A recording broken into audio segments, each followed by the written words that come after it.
And you mentioned that when you got back to Nigeria, and you kind of alluded to it as well, in terms of when you went to England, how all of a sudden you just fit in. So in England, where you're the black boy, Yes.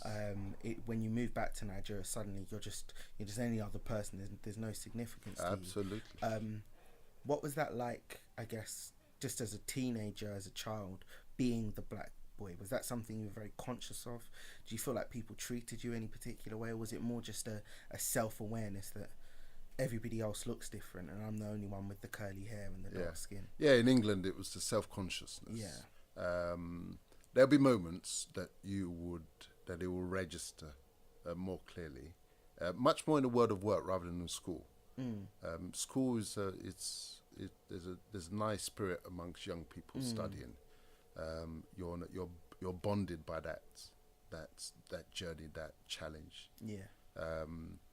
In the world of work is when you really feel it. In contrast, as I say, when you're in your own country, when you're your own homeland, there you are anonymous. And I bring that point home by mentioning there was a chap, there's a black American guy who became my business partner. We met in America and he came over to the UK, and his dream was to marry a Nigerian woman. And he eventually did. He fulfilled his ambition. Yeah. And he was one of these ones who had the spirit of home strongly, even though he was a black American. And he was at Columbia University, one of the Ivy League universities. And his degree program had the option of spending a year in a foreign country. So it's a 4-year program. You could spend 1 year in a foreign country.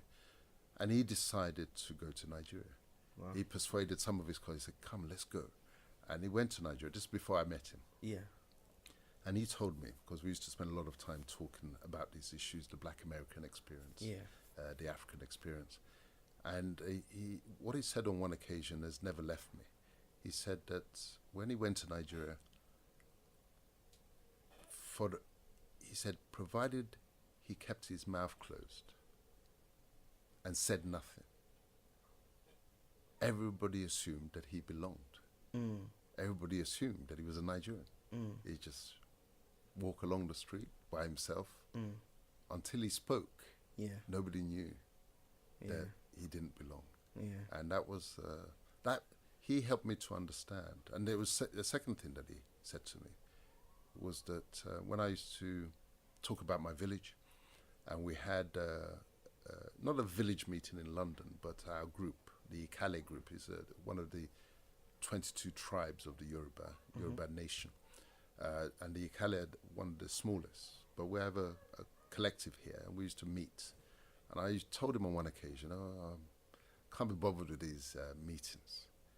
And he told me off at that point. He said, you don't know what I would give to know which part of this world, planet that I came from.